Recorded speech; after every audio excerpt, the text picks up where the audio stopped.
I invited my family to a luxurious Christmas dinner. On the day, they abandoned me and ate somewhere else together. I had dinner alone, crying, until my grandson walked into the restaurant and handed me an envelope. When I opened it, that key and DNA test changed everything. I'm glad to have you here. Follow my story until the end and comment the city you're watching from, so I can see how far my story has reached. I spent 3 days preparing for what I thought would be our first real Christmas dinner together in years. The reservation at Le Bernardin wasn't cheap, $800 for our table, but I didn't care. At 68, I'd learned that time with family is worth any price, or so I believed. The irony wasn't lost on me that I was trying so hard to bring together people who barely tolerated my presence the rest of the year. But Harold had been gone for 6 months now, and the holidays felt impossibly heavy without him. I needed my family around me, needed to feel like I still mattered to someone. I chose my outfit carefully that morning. The navy dress Harold always said brought out my eyes, the pearl necklace he'd given me for our 40th anniversary. My hands shook slightly as I fastened the clasp. I told myself it was excitement, not anxiety, but deep down I knew better. The calls started coming in around 3 o'clock, just as I was getting ready to leave for the restaurant. "Mom, I'm so sorry." Sarah's voice was sickeningly sweet through the phone. "Emma came down with something and we can't risk exposing everyone. You understand, right?" My daughter had perfected that tone over the years, the one that sounded caring but felt dismissive. Emma was my granddaughter, Sarah's youngest, and supposedly my pride and joy, though I hadn't seen her in months. "Of course, dear," I heard myself saying. "Is there anything I can do to help?" No, we'll be fine. Rain check? Rain check. As if family dinners were tennis matches to be rescheduled at convenience. 20 minutes later, my son Michael called. "Mom, listen, I'm stuck at the office. This deal is falling apart, and I need to stay and fix it. You know how it is." I knew how it was. Michael's deals were always more important than his mother. They had been for 30 years. "What about Jennifer and the kids?" I asked, referring to his wife and my other grandchildren. "They're actually helping Sarah with Emma. You know, trying to keep the kids occupied while she's sick." Something cold settled in my stomach. "They're all together?" A pause. "Well, yeah, but just for a few hours. Nothing planned or anything." Nothing planned. Right. The final call came from my youngest, David. His excuse was the most creative yet. His car had broken down and AAA couldn't get to him for hours. He was stranded, so sorry, maybe next time. I sat in my living room, still in my navy dress, staring at my phone. 3 children, 3 excuses, all delivered within an hour of each other. The coordination was almost impressive in its cruelty, but I'd already paid for the reservation. The dress was already on, and sitting alone in my apartment felt worse than sitting alone in public, so I drove to the restaurant anyway. Le Bernardin was everything I'd hoped it would be. Elegant, warm, buzzing with families celebrating together. The hostess looked at me with barely concealed pity as I explained that yes, it would just be me at the table for 6. "Would you prefer a smaller table?" she asked gently. "No," I said, my voice steadier than I felt. "Leave it as it is." I ordered wine first, a bottle of the Bordeaux Harold used to love. The server didn't comment on the fact that I was clearly drinking alone, for which I was grateful. I ordered appetizers I couldn't afford, entrees I didn't want, trying to fill the enormous table with food since I couldn't fill it with people. The breaking point came when I saw a family at the next table, 3 generations laughing together, sharing stories, the grandmother clearly treasured at the center of it all. The tears started then, quiet at first, then impossible to stop. I was dabbing at my eyes with the cloth napkin when I heard running footsteps. Hugo burst through the restaurant doors, his 17-year-old face flushed from the cold and something else. Anger, maybe. Or determination. "Grandma Della!" His voice carried across the restaurant, and several diners looked up. He weaved between tables, ignoring the maitre d's protests, until he reached me. His dark hair was disheveled, his coat half-buttoned like he'd dressed in a hurry. "Hugo?" I stood up, confused. "What are you doing here? Aren't you with your mother and the others?" He was breathing hard, like he'd been running for blocks. In his hand was a manila envelope, thick and official-looking. His eyes were bright with tears he was trying not to shed. "I had to find you," he said, his voice cracking slightly. "I couldn't let them do this to you anymore." "Do what? Honey? What are you talking about?" He glanced around the restaurant, then back at the envelope in his hands. "They're all together, Grandma. At Romano's. 3 blocks from here. They've been planning this for weeks." My knees felt weak. I sank back into my chair. "Planning what?" Hugo's jaw clenched in a way that reminded me painfully of Harold when he was angry. "The dinner wasn't the real plan. They needed you out of the way tonight because—" He held up the envelope. "Because of this." I stared at the envelope like it might bite me. "What is it?"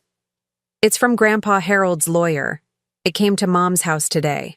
His voice dropped to a whisper. "It's his will, Grandma. And there's something else." He sat down heavily in the chair next to me, the one that should have been his mother's. "They made me come with them to Romano's, said it was a family meeting about taking care of Grandma Della's future. But when the lawyer started reading—" Hugo's hands were shaking now as he placed the envelope on the table between us. "Everything's yours, Grandma. The house upstate, the investments, everything. Grandpa left it all to you." The restaurant seemed to fade around us. "That's wonderful, sweetheart. But why would that upset everyone? I mean, I am his widow. Because they've been telling everyone, including me, that Grandpa was leaving most of it to them. Mom's been planning to renovate the upstate house. Uncle Michael was going to use the investments for his business. Uncle David was going to sell some of it to pay off his debts." My mouth went dry. "How long have they known about the will?" "Months," Hugo said quietly. "Maybe longer. But there's more, Grandma. There's something else in here they don't want you to see." He reached into the envelope and pulled out what looked like laboratory results. "It's a DNA test, Grandma. Grandpa had it done before he died." I took the papers with trembling hands, squinting at the scientific language I couldn't quite understand. But some things were clear enough. The test was comparing Hugo's DNA to my family's. "I don't understand," I whispered. Hugo's voice was barely audible now. "I'm not really your grandson, Grandma Della. I'm not Mom's biological son. She adopted me when I was 2, but she never told you the truth. She's been using me all these years to get money from you and Grandpa, pretending I was blood family." The papers fluttered from my hands to the floor. The wine glass tipped over, red liquid spreading across the white tablecloth like blood. Everything I thought I knew about my family, about my life, was crumbling around me. But as I looked at Hugo, this boy who had run through the streets to find me, who had chosen truth over the lies that had sustained him for 15 years, I realized something else was beginning. Something that might, for the first time in years, be real. Hugo helped me to the restroom where I splashed cold water on my face and tried to process what he'd just told me. My reflection in the mirror looked older than my 68 years. The carefully applied makeup now streaked with tears. But my eyes looked different somehow. Awake, maybe, for the first time in years. When we returned to the table, I made Hugo eat something while he told me the whole story. His voice was steady now, like he'd been holding this secret for so long that finally sharing it was a relief. "The lawyer's office was nothing like I expected," he began, picking at the breadbasket. "Mr. Peterson had this huge mahogany desk and all these legal books everywhere. Mom, Uncle Michael, and Uncle David were sitting there looking so confident, like they already knew what they were going to inherit." I poured myself another glass of wine, my hands steadier now. "How long have they known about the will reading?" Mom got the call 3 weeks ago. She made this whole production about how sad it was that we had to deal with Grandpa's affairs, but I could tell she was excited. She kept talking about what we could do with the upstate house, how it needed updating, how we could make it into something really special. The upstate house. Harold and I had bought it 30 years ago as our retirement dream. We'd spent every summer there, reading on the porch, swimming in the lake, planning our golden years together. The idea of Sarah gutting it and turning it into some showpiece made my stomach turn. Then what happened at the lawyer's office? Hugo took a sip of water before continuing. Mr. Peterson started reading the will, and at first everything seemed normal. Small bequests to charities, some personal items for the kids. But then he got to the big stuff, the house, the investments, the savings accounts. And every single thing was left to you. I could picture the scene. My 3 children sitting there, confident smiles slowly fading as they realized their inheritance wasn't coming. Mom's face went completely white. Hugo continued. Uncle Michael started arguing with the lawyer, saying there must be some mistake, that Grandpa had promised them things. Uncle David just sat there with his mouth open. What did the lawyer say? He was really professional about it, but firm. He said the will was very clear and had been updated just 6 months before Grandpa died. Everything goes to you, with one exception. If something happens to you, then it all goes to the grandchildren equally, bypassed the middle generation entirely. That sounded like Harold. He'd always been protective of me, sometimes more than I realized. Even in death, he was looking out for my interests. But then Mr. Peterson pulled out another envelope. Hugo's voice dropped. He said Grandpa had left specific instructions about when to open it. It was only supposed to be opened if there were any disputes about the will or if anyone questioned the legitimacy of family relationships. My heart started pounding again. The DNA test. Right. Mr. Peterson said Grandpa had been concerned about some things he'd overheard at family gatherings. People talking about money, making plans. He wanted to make sure he knew exactly who was really family and who wasn't. I thought back to our last few family dinners before Harold died. He'd been quieter than usual, watching everyone more carefully. I'd assumed it was just the cancer making him tired, but maybe he'd been seeing things I was too trusting to notice. So the lawyer opened the envelope right there? Hugo nodded. The DNA results showed that I'm not biologically related to anyone in that room. Not Mom, not the uncles, not you. And there was a letter from a private investigator Grandpa had hired. A private investigator? Yeah. Apparently, Mom had been lying about my adoption for 15 years. The story she told everyone, that I was the son of some distant cousin who died in a car accident, it was all made up. She got me through an informal adoption from a teenage mother who couldn't keep me. There are no blood ties to your family at all. I sat back in my chair, feeling like I'd been punched. But why would she lie about that? Hugo's laugh was bitter, far too old for his 17 years. Money, Grandma. It's always been about money. Mom figured out early that you and Grandpa were suckers for sob stories, especially ones involving children.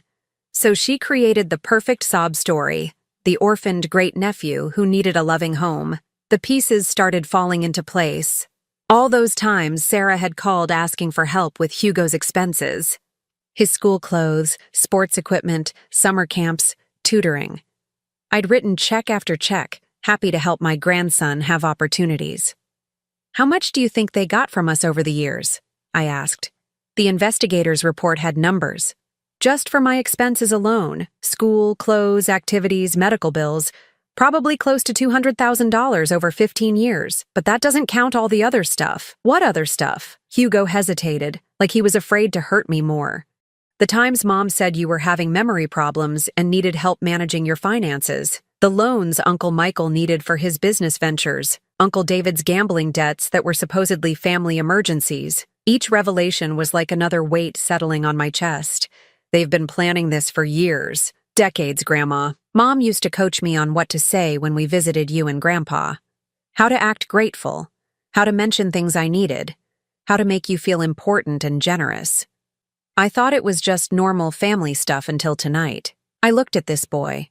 This young man who wasn't my grandson, but who had risked everything to tell me the truth. What happened after the lawyer finished reading? They went crazy. Mom started screaming that there had to be some mistake, that Grandpa was senile when he wrote the will. Uncle Michael was on his phone with his lawyer before we even left the office. Uncle David just kept saying, "This isn't fair," over and over. And you? Hugo met my eyes directly. I sat there thinking about all the times you hugged me and told me you loved me. All the birthday cards with money in them, the Christmas presents you couldn't really afford, the way you always asked about my grades and my friends like you really cared. And I realized that even if we're not blood-related, you've been more of a real grandmother to me than anyone else in that family has been real family. My throat closed up. Hugo. They didn't even notice when I left. They were too busy planning how to contest the will, how to prove Grandpa was incompetent, how to get what they think they deserve. Mom was already talking about hiring her own lawyer. So, you came here. I took the subway and ran the last 8 blocks. I couldn't let them do this to you anymore, Grandma. You've been alone enough. Looking at Hugo across the table, his earnest face still flushed from running through the cold night to find me, I felt something I hadn't experienced in months. Not just love, but hope. Maybe real family wasn't about blood after all. Maybe it was about showing up when it mattered. But as I reached across to squeeze his hand, I couldn't shake the feeling that tonight's revelations were just the beginning. If my children had been lying about Hugo for 15 years, what else had they been hiding? And more importantly, what else were they willing to do to get their hands on Harold's money? The cab ride to my apartment was quiet, both of us lost in our own thoughts. Hugo sat clutching the manila envelope like it contained explosives, which, in a way, I suppose it did. Every few blocks, he'd glance at me with this worried expression, like he was afraid I might suddenly decide he was the enemy too. You can stay the night, I told him as we pulled up to my building. We'll figure everything else out tomorrow. He nodded gratefully. Mom's probably wondering where I am by now. Let her wonder. Inside my small apartment, I made tea while Hugo sat at my kitchen table, finally allowing himself to relax. He looked so young in the soft light, too young to carry the weight of secrets he'd been carrying. How long have you known? I asked, setting a mug in front of him. About not being related to us, I mean. Hugo wrapped his hands around the warm cup, staring into the steam. I've suspected for years, but I only found out for sure tonight. There were always little things that didn't add up. Like what? Medical stuff, mostly.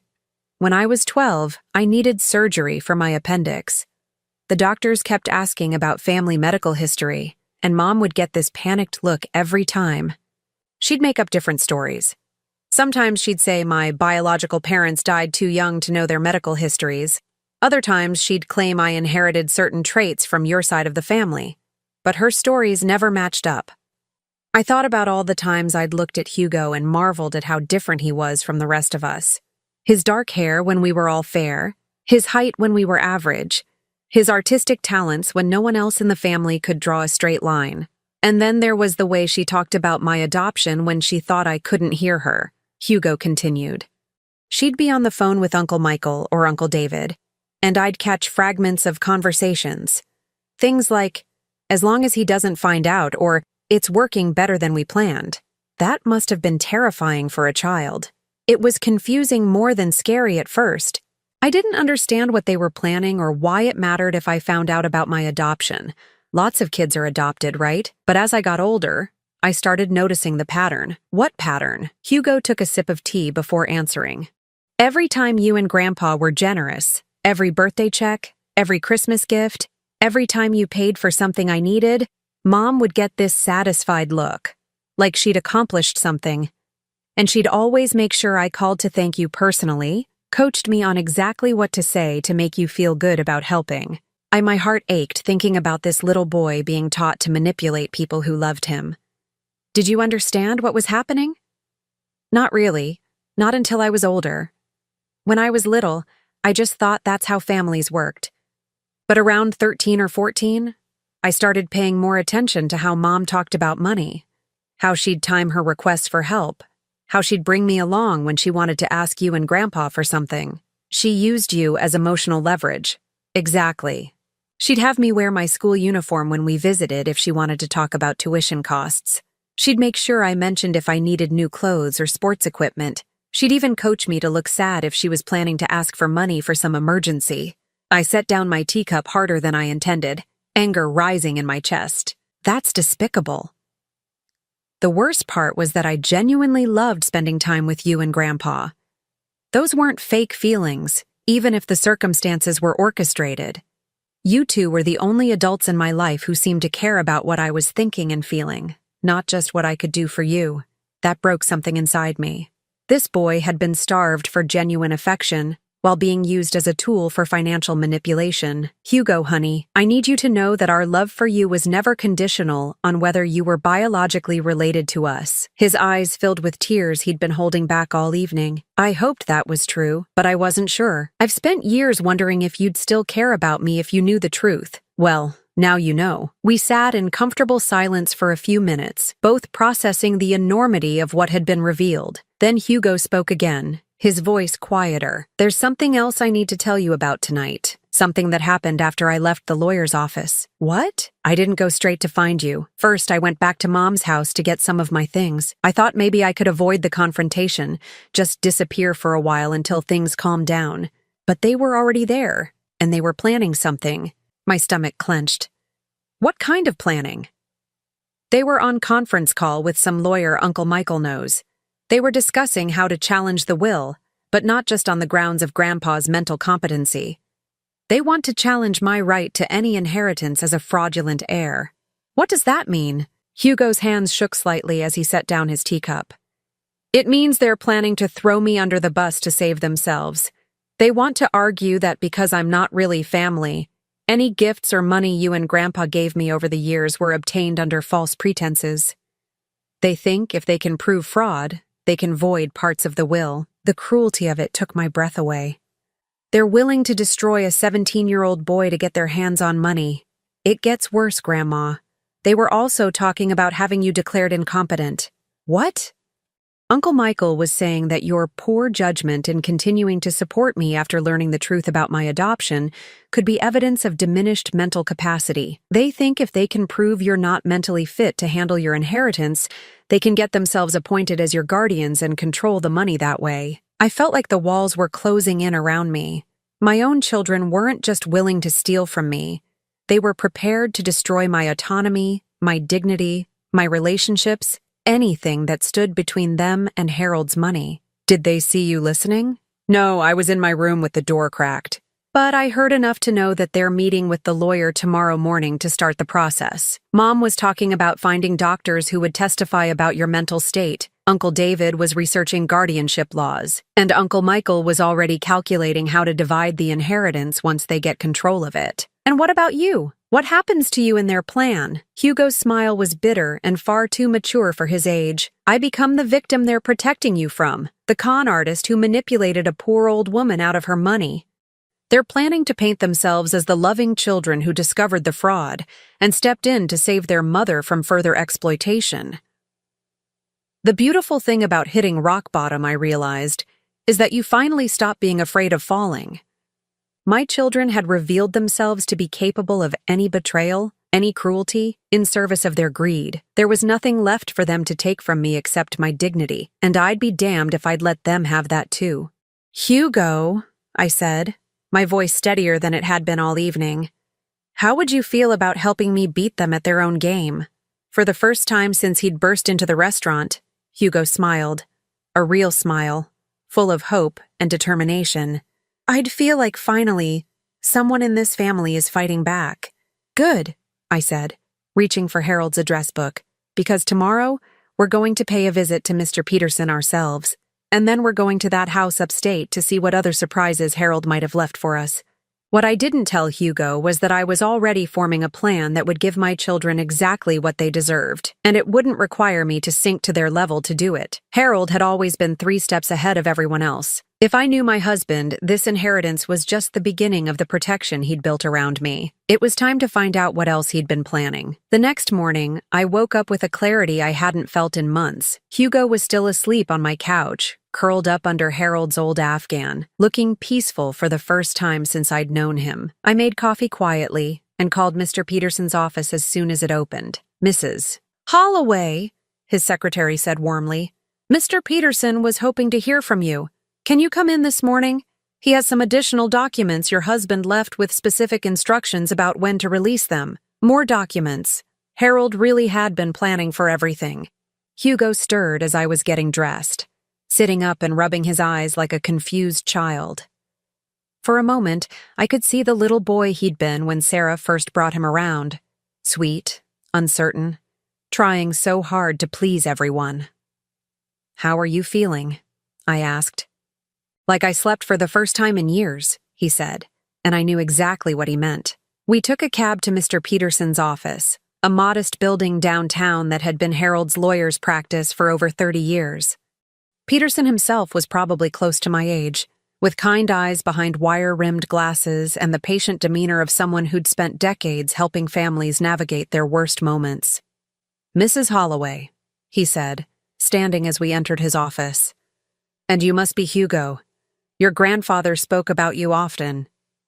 Hugo looked surprised. "He did?" "Oh, yes. He was very concerned about your welfare. In fact, that's part of why we're here today." Mr. Peterson gestured for us to sit. "Your husband left very specific instructions about additional materials to be shared if anyone attempted to challenge the will or questioned family relationships." He pulled out another manila envelope, thicker than the one Hugo had brought me last night. These documents weren't part of the formal will reading because Harold hoped they wouldn't be necessary. "But given what happened yesterday evening with your other children, I think it's time you saw them." My hands trembled as I opened the envelope. Inside were photographs, bank statements, phone records, and what looked like transcripts of conversations. "Harold hired a private investigator 18 months ago," Mr. Peterson explained. "He'd become suspicious about some of the financial requests from your children and wanted to understand what was really happening." The first photograph showed Sarah coming out of a luxury spa, the kind that cost more per visit than most people spent on groceries in a month. The date stamp showed it was taken 3 days after she'd called me crying about being unable to afford Hugo's school supplies. "She told me she was working extra shifts as a nurse to make ends meet," I whispered. The next photo showed Michael at an expensive restaurant, clearly entertaining clients, champagne bottles on the table. The receipt stapled to the back showed a bill for over $800. On the same day, he'd borrowed $3,000 from me for emergency medical expenses. But it was the bank statements that really told the story. Page after page showing deposits from me and Harold, followed immediately by transfers to luxury retailers, vacation resorts, and high-end purchases. None of the money we'd given them for emergencies had gone to emergencies at all. "There's more," Mr. Peterson said gently. "Audio recordings. Harold recorded them? And with their knowledge, actually. He started insisting on putting family meetings on speakerphone, claiming his hearing was getting worse and he needed the volume. What they didn't know was that he was also recording. He handed me a small digital device with earphones. This conversation took place 6 weeks before Harold passed away. Your children had requested a family meeting to discuss your future care needs." I put in the earphones with shaking hands and pressed play. Sarah's voice came through clearly. "Mom's getting more forgetful, Dad. We're worried about her living alone." "She seems fine to me," Harold's voice responded, but I could hear the wariness in his tone. "Well, she wouldn't seem confused to you because you're with her all the time," Michael's voice chimed in. "But when we visit, she repeats herself a lot, forgets conversations we've had." I paused the recording, looking at Mr. Peterson in confusion. "I don't repeat myself. My memory is fine. Keep listening," he said sadly. David's voice. "The thing is, Dad, if something happens to you, we need to make sure Mom is protected. Maybe we should start getting more involved in her finances now, while you're still here to help transition things." "What kind of involvement?" Harold asked. Sarah again. "Just basic stuff. Maybe she could add one of us to her bank accounts, give us power of attorney for emergencies. You know how overwhelming financial decisions can be for women her age. Women her age. I was 67 at the time, not 90. She's perfectly capable of managing her own affairs," Harold said firmly. "Of course she is right now," Michael responded smoothly. "But we're talking about being proactive, planning ahead. And honestly, Dad, some of the money you two have been spending seems unnecessary." "Like what?" "Well, like all the money on Hugo," David jumped in. "I mean, we love the kid, but he's not even really family. And the amounts you're spending on him could be going toward Mom's long-term care." My blood went cold. Hugo, sitting beside me, had gone completely still. Harold's voice was dangerous now. "Hugo is absolutely family, and what we choose to spend on him is none of your concern." "Dad, be realistic," Sarah said. "He's an adopted kid who's going to be 18 soon and out of our lives anyway. The money you're putting toward his college fund could pay for a really nice assisted living facility for Mom when the time comes. Your mother doesn't need assisted living. Not yet, Michael agreed. But if we start planning now, get the legal framework in place, it'll be so much easier when the time comes. Maybe you should consider updating your will too, making sure everything's set up to protect Mom from having to make difficult decisions alone. The recording went on for another 20 minutes. My children systematically laying out their plan to strip away my autonomy and independence while convincing Harold it was for my own good. They painted a picture of me as a declining, helpless woman who needed their protection from my own poor judgment. What was most chilling was how reasonable they sounded, how they framed every suggestion as being motivated by love and concern. When the recording ended, I sat in silence for a long moment. Mr. Peterson handed me a tissue. "There are 12 more recordings like this," he said.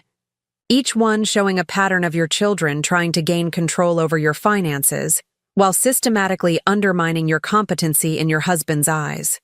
But Harold saw through it. Completely. He was furious. That's when he hired the investigator and started making plans to protect you. Mr. Peterson pulled out another document. "This is a comprehensive financial analysis of every dollar you and Harold gave your children over the past 15 years. The number at the bottom of the page made me dizzy. $847,000. Almost $1 million, I breathed.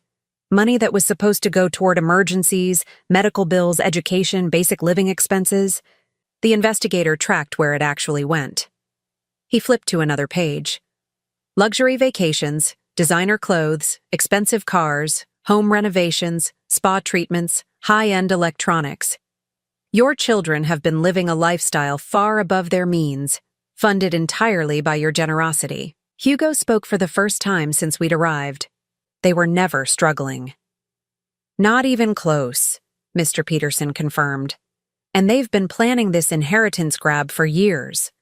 The investigator found email chains between your children dating back 5 years, discussing how to manage Mom and Dad's money better and planning how to divide assets."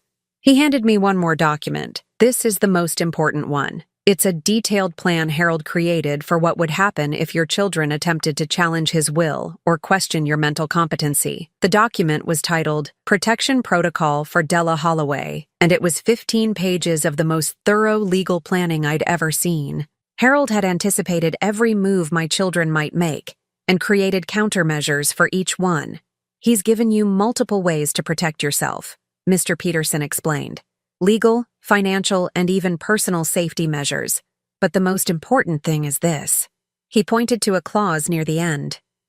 "Any heir who challenges the will or attempts to have you declared incompetent automatically forfeits any claim to the estate, and their portion goes directly to you. So if they try to fight this, they lose everything." Harold made sure of that. He also set up a trust that becomes active if anyone tries to challenge your mental competency. It immediately places all assets under the control of an independent trustee until the challenges are resolved.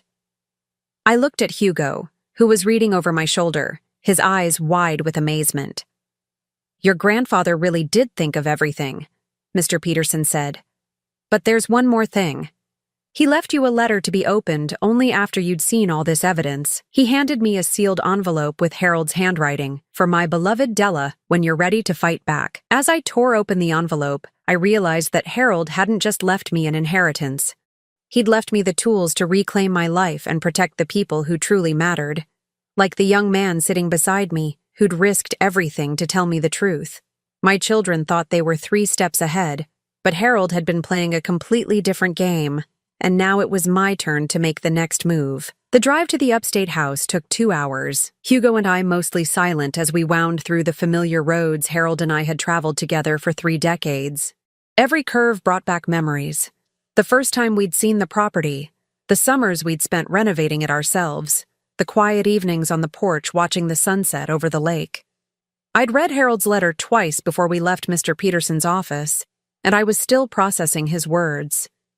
The man I'd lived with for 45 years had known things about our children that I'd been too trusting to see.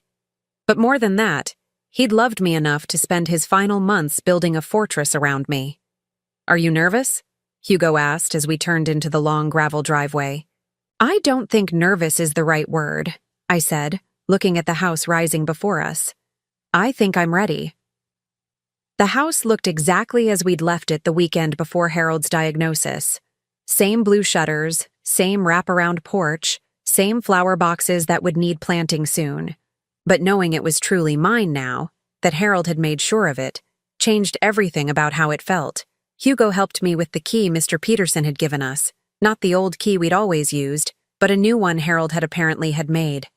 Inside, the house smelled like the lavender sachets I'd left in all the drawers, mixed with the faint scent of the wood polish Harold had always insisted on using. It's beautiful, Grandma, Hugo said, looking around the main room with its stone fireplace and walls lined with books. I can see why Mom wanted to renovate it. Your mother wanted to gut it, I corrected. She always said it was too old-fashioned, too small, too quiet. She wanted to turn it into some kind of showplace. I walked through the room slowly, remembering. The kitchen where Harold and I had cooked together every morning. The reading nook where we'd spent rainy afternoons. The bedroom where we'd planned our retirement dreams. But it was in Harold's study that I found what he'd left for me. The room looked normal at first glance. His desk still covered with the crossword puzzles he'd never finished. His reading glasses still folded on top of a half-read biography. But there was an envelope on his desk that hadn't been there before. My name written in his careful handwriting. This is it, I whispered, my hands shaking as I picked it up. Hugo stood quietly in the doorway as I sat in Harold's chair and opened the envelope. Inside were 3 sheets of his cream-colored stationery, covered with the writing I knew as well as my own. My dearest Della, it began, and I had to stop reading for a moment to compose myself. If you're reading this, it means our children have shown you who they really are, and you've finally seen what I've been seeing for years. I'm sorry, my love. I'm sorry you had to discover their true nature this way, and I'm sorry I couldn't protect you from this pain while I was still with you. But I want you to know that every decision I made about our estate, every precaution I took, every document I had prepared, all of it was done out of love for you. Not anger at them, though God knows I was angry. Love for you, and determination that you would never be at their mercy. I know you think you failed as a mother. You've said it to me so many times over the years, especially after particularly difficult encounters with Sarah, Michael, or David. You've blamed yourself for their selfishness, their entitlement, their coldness toward you. But Della, sweetheart, you didn't fail. They did. You gave them everything a parent should give: love, support, guidance, opportunities. You sacrificed your own dreams to help them achieve theirs. You worked extra shifts to pay for their educations, went without things you wanted so they could have what they needed, and you never once made them feel guilty for the burden. The problem was never your love, Della. The problem was that they learned to see your love as weakness, your generosity as something they were entitled to, your forgiveness as permission to hurt you again. I watched it happen gradually over the years. Each time you bailed them out of financial trouble they'd created themselves. Each time you forgave them for missing important events in your life. Each time you made excuses for their behavior to other people. They learned that there were no consequences for treating you badly, so they kept pushing further. I should have intervened sooner. I should have insisted we stop enabling them years ago. But I knew how much you loved them, and I couldn't bear to be the one to make you choose between your husband and your children. So I stayed quiet and watched them break your heart over and over again. But when they started talking about managing your finances and questioning your mental competency, I couldn't stay quiet anymore. The things they said about you when they thought I wasn't listening, the way they talked about you like you were already gone, like you were an obstacle to their inheritance rather than their mother, it made me realize they were capable of anything. So I made my plans, not to punish them, though they deserve punishment. I made my plans to protect you. Every dollar I left you is yours to do with as you choose. Every legal protection I put in place is there to ensure your independence. Every piece of evidence I gathered is there to defend you if they try to paint you as incompetent. But more than that, Della, I wanted to make sure you understood something. You are not responsible for their choices. You are not obligated to sacrifice your peace for their greed. You are not required to set yourself on fire to keep them warm. The woman I married 45 years ago was strong, independent, and capable of anything she set her mind to. The only thing that changed over the years was that you let other people convince you otherwise. But that woman is still there, my love. She's been waiting for permission to stand up for herself. Consider this letter your permission. Hugo is a good boy, Della. I know he's not our biological grandson, but he's shown more loyalty and love to our family than our own children ever have. If you choose to keep him in your life, you have my complete support. If he chooses to stay with you instead of them, I think you'll both be better for it. I've left some additional funds in a separate account for his education. Not because he's entitled to it by blood, but because he's earned it by being the kind of person our actual grandchildren never learned to be. The account information is in the safe behind my diploma. The combination is your birthday. There's also something else in the safe that I want you to have. It's a deed to the lot next to this house. I bought it 5 years ago, thinking we might want to build a guest cottage someday. I never told you because I wanted it to be a surprise for our 50th anniversary. We won't make it to 50 years together, but I want you to have it anyway. Build something beautiful there, Della. Build something that's entirely yours. The children will try to come back into your life once they realize they can't break the will. They'll apologize, make promises, swear they've changed. They'll use whatever emotional leverage they think will work. Guilt about breaking up the family, concern for your health, claims that they were just trying to protect you. Don't believe them.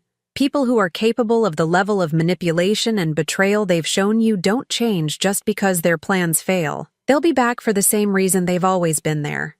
Because they want something from you. But you don't owe them anything anymore, my love.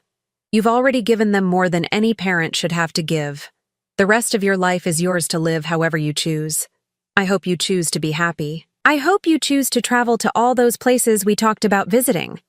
I hope you choose to spoil yourself the way you spent your whole life spoiling everyone else. I hope you choose to surround yourself only with people who love you for who you are, not what you can give them. And I hope you know, every single day, how much you were loved, not just by me, though I loved you more than I ever found words to express, but by everyone whose life you touched with your kindness, your generosity, your enormous heart. You are enough, Della. You have always been enough, and you deserve every good thing life has to offer. All my love, always and forever, Harold P.S. The wine cellar has been restocked with that Bordeaux you love. I may be gone, but I'm still taking care of you. By the time I finished reading, tears were streaming down my face, but they weren't tears of sadness. They were tears of relief, of recognition, of feeling truly seen and loved for the first time in years. Hugo had quietly entered the room and was sitting in the chair across from the desk, his own eyes wet with tears. "He really loved you," he said softly. "He really did." I folded the letter carefully and held it against my chest. And he was right about everything. I looked around Harold's study, at the safe behind his diploma, at the windows overlooking the property that was now truly mine. For the first time since his death, I felt Harold's presence not as a loss, but as a gift. He was still protecting me, still guiding me, still loving me. And he'd given me everything I needed to finally stand up for myself. "Come on," I said to Hugo, standing up with more energy than I'd felt in months. "Let's see what else your grandfather left us." But first, I had some phone calls to make. 3 phone calls, actually, to 3 people who were about to learn that their mother was not the weak, manipulable woman they thought she was. It was time to show them exactly who they'd been dealing with all these years. 6 months later, I stood on the porch of the lake house watching Hugo graduate from the local high school. He'd transferred for his senior year, claiming he wanted a fresh start, but I knew the real reason. He wanted to stay with me, and I wanted him to stay too. The guest cottage Harold had dreamed of was almost finished, rising from the lot next to the main house like something out of a fairy tale. Hugo had designed it himself. He'd always been artistic, though his mother had never encouraged that side of him. It would be his space when he left for college in the fall, but also his home base for whenever he wanted to come back. Because this was home now, for both of us. The phone calls I'd made that day in Harold's study had been brief and final. 3 conversations that ended 40 years of being taken for granted, manipulated, And treated like an ATM instead of a mother. Sarah had cried, of course. Tears had always been her favorite weapon. Mom, you can't be serious. We're family. Families forgive each other. You're right, I'd told her. Families do forgive each other, but they also treat each other with respect, and you stopped doing that years ago. But what about Hugo? You can't just steal my son. I'm not stealing anyone. Hugo is 17 years old enough to choose where he wants to live. And he's chosen to stay with the person who actually loves him. Michael had tried anger instead of tears. This is ridiculous, Mom. You're letting that kid poison you against your own children. Can't you see what he's doing? What I see, I'd replied, is a young man who's shown me more honesty and loyalty in one day than you've shown me in years. What I see is someone who came to find me when I was alone and heartbroken, instead of plotting with lawyers about how to steal my inheritance. We weren't plotting. We were trying to protect you. From what, Michael? From having enough money to take care of myself? From making my own decisions? From being happy? No, you were trying to protect yourselves from the possibility that I might spend my own money instead of hoarding it for you. David had been the most honest, probably because he'd always been the worst liar. Look, Mom, maybe we handled things wrong, but we're still your kids. You can't just cut us off. I can, I'd said, and I am. You made your choice when you decided to lie to me, steal from me, and plan to have me declared incompetent. Now you get to live with the consequences of that choice. In the months that followed, they'd tried everything. Flowers, cards, showing up at the house unannounced. Sarah had even brought Emma once, thinking that seeing my granddaughter would weaken my resolve. But I'd learned something important from Harold's letter. I wasn't responsible for fixing relationships that other people had broken. Hugo thrived in ways I'd never seen before. Without the constant pressure of being the perfect manipulative tool, he'd blossomed into the remarkable young man he'd always been underneath. He was funny, thoughtful, creative, and surprisingly wise for his age. He'd been accepted to art school with a partial scholarship, and Harold's education fund would cover the rest. But more than that, he'd become the family I'd always wanted. Someone who asked about my day because he cared about the answer. Someone who remembered things that were important to me. Someone who hugged me just because, not because he wanted something. The cottage was his graduation gift, but also my gift to myself. For the first time in my life, I'd built something that was mine from the ground up. Something that would exist exactly as I wanted it to exist. Grandma Della! Hugo called from the yard where he was adjusting the new porch furniture we'd picked out together. Mrs. Henderson is here. Mrs. Henderson was our closest neighbor, a widow around my age who'd become a dear friend over the past few months. She was the first person I'd told about Harold's letter, and she'd cried right along with me. Della, she said, climbing the porch steps with a wrapped package in her hands. I brought Hugo a graduation gift. You didn't have to do that, Margaret. Of course I did. He's family. Family. The word meant something different now than it had a year ago. Family wasn't just people who shared your blood. It was people who showed up for you, who chose to love you, who treated you with respect and kindness. Hugo opened Margaret's gift. Art supplies, expensive ones that he'd been admiring in the art store in town but would never have asked for. His face lit up in a way that reminded me why I'd fallen in love with this boy who wasn't my grandson, but felt more like my grandson than any blood relative ever had. This is too much, he said, but Margaret waved him off. Nonsense. You're going to be a famous artist someday, and I want to be able to say I knew you when. We spent the evening on the porch, the three of us, watching the sunset paint the lake in shades of gold and pink. Hugo sketched while Margaret and I talked about our gardens, our books, our quiet, peaceful lives. Just as the sun disappeared behind the trees, a car pulled into the driveway. My stomach clenched automatically. 6 months of peace had trained me to be suspicious of unexpected visitors. But it was just Dr. Morrison from town, making his weekly check on Margaret's blood pressure medication. He'd become another unexpected addition to our little chosen family, often staying for dinner after his house calls, bringing stories from his practice, and a dry sense of humor that reminded me of Harold. How's our graduate? He asked Hugo, settling into the fourth porch chair we'd added just for him. Officially done with high school as of this morning, Hugo grinned. and officially terrified about college. Good, Dr. Morrison said. Being a little scared means you're paying attention. As the evening wore on, our little group grew. Tom from the hardware store stopped by to drop off the mailbox Hugo had ordered for the cottage, custom made with his initials and a small painted design. Jenny from the bookstore brought a bottle of wine to celebrate Hugo's graduation and ended up staying for dinner. This was my life now. Not the grand social circle my children had always thought I should want, but something better. A community of people who genuinely cared about each other, who showed up not because they had to, but because they wanted to. Around 10 o'clock, as our impromptu party was winding down, my phone rang. I almost didn't answer it. After months of ignoring calls from my children, it had become habit. But the number was unfamiliar, so I picked up. Mrs. Holloway, this is Amanda Peterson, James Peterson's daughter.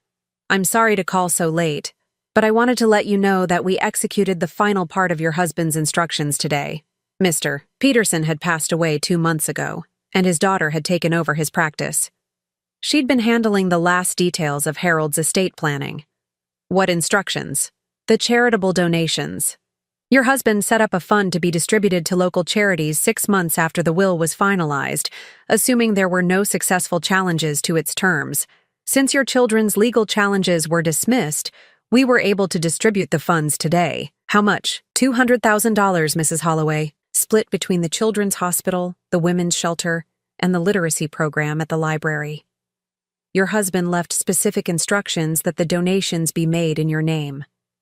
In my name. Even in death, Harold was making sure people knew that I was a woman of substance, a woman who gave back to her community, a woman worthy of respect. After I hung up, I sat quietly for a moment, watching Hugo help Margaret down the porch steps to Dr. Morrison's car. Jenny was packing up leftover cake to take home to her teenage daughter. Tom was telling some elaborate story that had everyone laughing. This was Harold's final gift to me. Not just the money or the house or the legal protections, but the permission to build a life that made me happy. Permission to stop trying to earn love from people who were incapable of giving it, and to accept love from people who offered it freely. Hugo came back up onto the porch and sat in the chair next to mine. Good day? He asked. The best, I said, and meant it. Grandma Della, he said quietly. I know I'm not really your grandson. I know the DNA test proved that, but you're the realest family I've ever had. I reached over and took his hand. This young man who'd risked everything to tell me the truth, who'd chosen me when choosing me cost him everything else he'd known. Hugo, I said, blood doesn't make family. Love makes family. Choice makes family. Showing up makes family. And you've been more family to me than anyone else in my life. We sat in comfortable silence, watching the stars reflect on the lake, listening to the peaceful sounds of the night. Tomorrow, Hugo would start packing for college. In the fall, I'd drive him to school and help him move into his dorm room, just like any proud grandmother would do.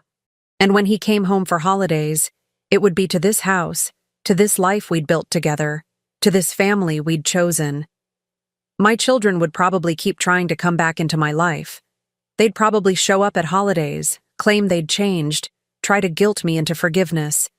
But I had Harold's letter in my dresser drawer, and I read it whenever I needed reminding of who I was and what I deserved. I deserved peace. I deserved respect. I deserved to be loved for who I was, not what I could provide. And sitting here on this porch, surrounded by people who saw me clearly and loved me anyway, I finally had all three. The lake was perfectly still, reflecting the stars like a mirror. Everything was exactly as it should be.